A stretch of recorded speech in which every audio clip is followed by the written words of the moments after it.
Okay, beautiful. So we're just following other people's stories, other people's journeys towards peak performance, not just in one area of life, but really in every area. And I've got a dear brother now that's so gracious to share his story, Brian Henry. So thank you so much for coming on. And um, first question I want to ask you is, who were you before the you that you are now? Yeah, that was many me's. The last week me was a different me too. Mhm. But probably the me that I can think of that was, let's say, most different in terms of how I was embodying myself and caring about myself. I think of, yeah, probably my early 20s. Well, quick backstory. I was in a traditional path, let's call it, going to university to get a good education, to get a good job. And I was doing pretty well until I came across the idea of entrepreneurship. This man on YouTube, this YouTuber who was operating gyms at the time, started preaching about this idea of having what he was calling a non-job, a job that didn't actually feel like a job that you were doing something that you enjoyed, something that you loved, and making money from it. And immediately I knew that this was for me. Like, forget university, forget becoming a doctor. I'm becoming an entrepreneur. And so I decided to go all in with that dream, that intention. And I made the decision to drop out of university. Now, being in the position I was, that definitely came with its resistance from those around me, the people that cared about me. It seemed like a complete pivot, which it was. But my justification was, why would I work towards my plan B when I'm so clear on what my plan is? And I don't need a degree to become an entrepreneur. So here I was feeling inspired, ambitious to become an entrepreneur in my early 20s. And after dropping out of school, I went through some of the most challenging months of my life. The next year of my life was spent a lot in, let's call it, destructive habits, addictions, even marijuana, video games, pornography, all these things that were ultimately numbing me from a underlying feeling of unfulfillment, lacking direction, lacking focus. And that just spiraled, right? The more that I engage with these behaviors, the probably the worse I was feeling about myself. But the more I would tend to use these things as this sort of distraction. And I remember this distinct period in my life where I would wake up and my partner would be next to me.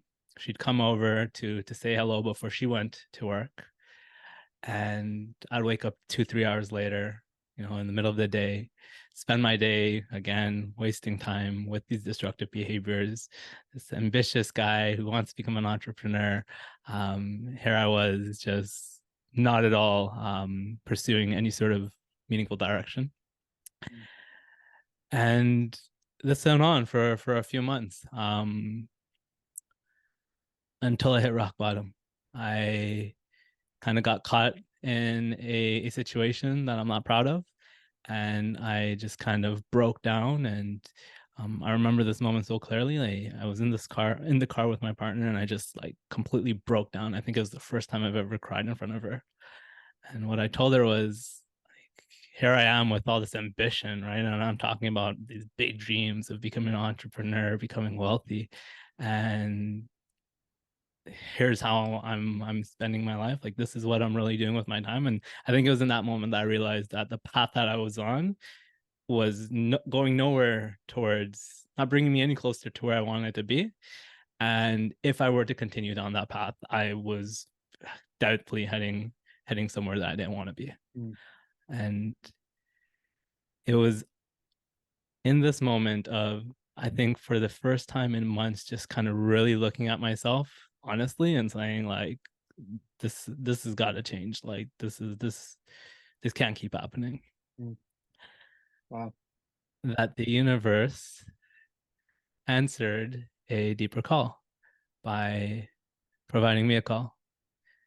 And moments after this breakdown, I got a call from a personal training manager that offers me this personal training job that I applied for months ago. I didn't remember applying for it. Mm. And I got the job. This was one thing that was going for me. I still had, some sort of knowledge and background in health and fitness, and there was a strength in there. And it was when I began that job, mind you, I took the job as kind of like this desperate, like, I need something here. I need something to work for me here. I still wanted to be this entrepreneur, but maybe I could have this side hustle while I still worked on this idea of building my own business. Mm.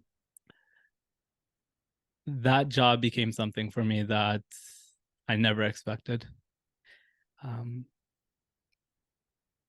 I'll kind of begin to wrap it up here and leave you to direct me in terms of what more you want to expand on. But it was in that position of taking my lens off me and focusing on supporting others that I truly started to understand the value in things like being of service Mm. and being a good role model, right? Because now it was no longer just about me. How I was Mm. choosing to show up had to do with not just me, but all these other people that were looking to me for personal training and health and fitness guidance. Mm.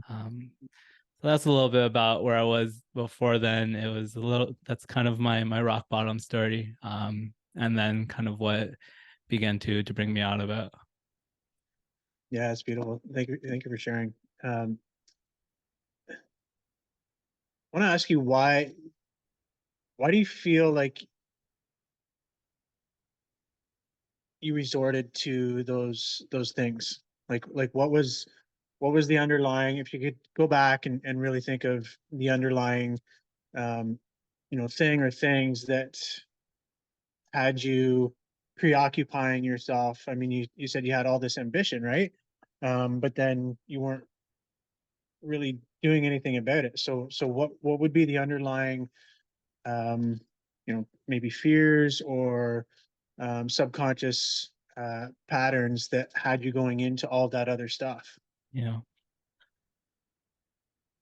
well, first I'd say like back then, there was definitely no awareness around here are the, let's say, underlying shadows that are maybe leading me to engage with these sort of behaviors.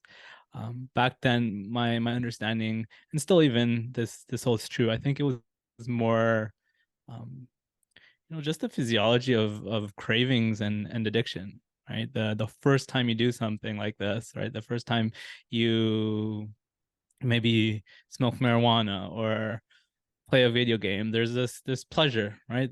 Dopamine's being released into the system, and there was a pleasure into it. But the thing about all of these things, I think, is that the more you engage with it, the less pleasure it brings to you. Now, if you give yourself, some time and space in between, you can still probably find joy and pleasure in this. But if it's this continuous, like constantly coming back to it, and you're not giving yourself that space to come back into equilibrium, Mm. um, yeah, I just think it was like this craving. I was programmed for this. It was an autopilot decision. I would wake up, I would do these things. Um, Probably looking back at it now, I can speculate that hey, there was probably some like sense of guilt or just this underlying sense of not being fulfilled and happy with who I was that was leading to using these behaviors to kind of distract me from that.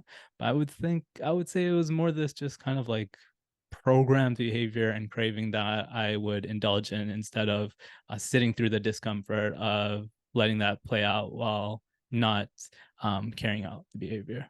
Mm. Yeah, that's really good. I love that you spoke about dopamine.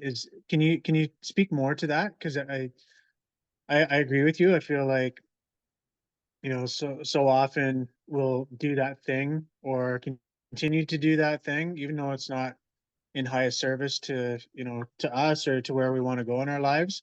But we get addicted to the dopamine, and I mean, social media is the prime example. But can you speak a little bit more to what that is and how people can maybe recognize it if they're not already aware of it? Yeah, sure.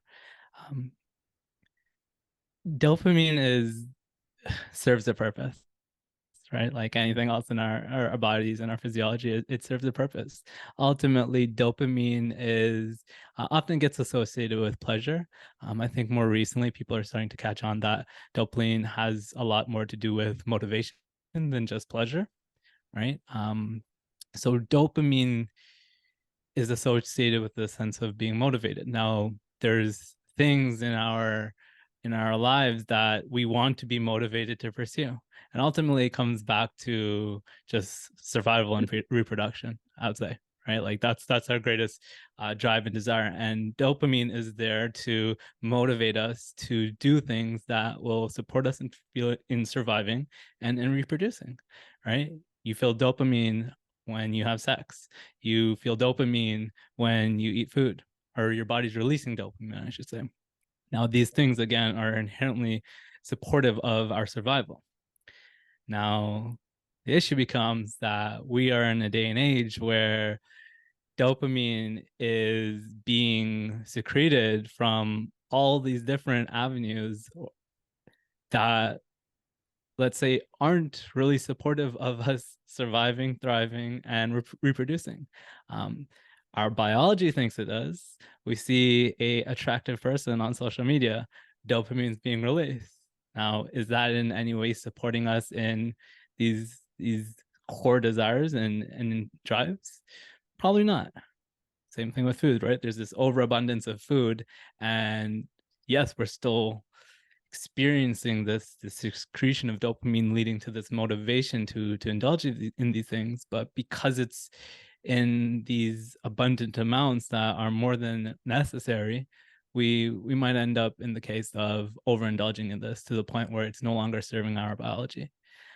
So I think the big thing is to understand is that, it's not that dopamine is the enemy, and it's not that anything that is pleasure inducing is the enemy as well. It's recognizing that there's so many of these forms of instant gratification that are available to us that aren't really supportive of, or may not be supportive, let's say, of who we wish to be. Being able to catch that, I think there's something very powerful about understanding this physiological level of what's taking place, Mhm. because then when the craving comes to engage with anything that we might feel this sense of pleasure, right? If there's this craving for one of these activities that bring us some sort of instant gratification, what we can realize is that, hey, this is happening on this biological level because I've trained myself, I've trained my body and my mind to release this neurochemical that makes me want to crave this thing, and that's for a reason. Mhm. And I think this all comes together when we realize that if we practice sitting through the discomfort sometimes of not necessarily engaging with that, over the time that craving goes away. I no longer feel this temptation to do any of these things anymore because I went through that period of sitting through the discomfort of not doing it when the craving was there. Mm, absolutely. It's like retraining, taking control of the nervous system. So Exactly. important. I want to go into the Yeah. feeling. So, do you remember what you were feeling when you were going through that before you actually transitioned to what I imagine is how you feel most days now? Yeah. First word that came to me was numb. Um, yeah, it was like it's a little bit difficult to bring myself back, but if I really had to scan back, it was a numb feeling. It wasn't that I was feeling depressed. It wasn't that I was feeling um this strong sense of guilt and shame. I was Those emotions were present, but I wasn't feeling them. I was Mm, numbing again, with these forms of distraction, is what I kind of refer to them as. And I think it's important you brought up the word feeling, because I don't think it was a coincidence that the moment that I allowed myself to feel, right, that moment in the car with my partner where I broke down and I actually, felt the emotions of depression and shame and guilt and all these things. It was in that moment that so much opened up for me. Mm, So I think those emotions, to sum up, I think those emotions were present throughout, but there was a lot of numbing that was taking place that kept me from really feeling. mm. So beautiful. Last question for this segment. What would you say to anyone out there who's maybe in that same space right now? They're the emotions are there, but they're, we've been programmed to suppress. We've been programmed not to feel, right? Because the at least the perception from my understanding is that it's too painful. And so somebody who's in that state of numbness that knows the feelings underneath, but maybe has not gotten to the point yet to or have the courage to actually go into the feelings and actually feel them, what would you say to them? Yeah. The only way out is through. Mhm. Yeah. And the other thing that kind of Mhm. comes up is you have to have a reason why, right? If we were to just tell this individual, like, go feel your stuff, and they don't know why they're doing it, there's obviously going to be a sense of resistance around that.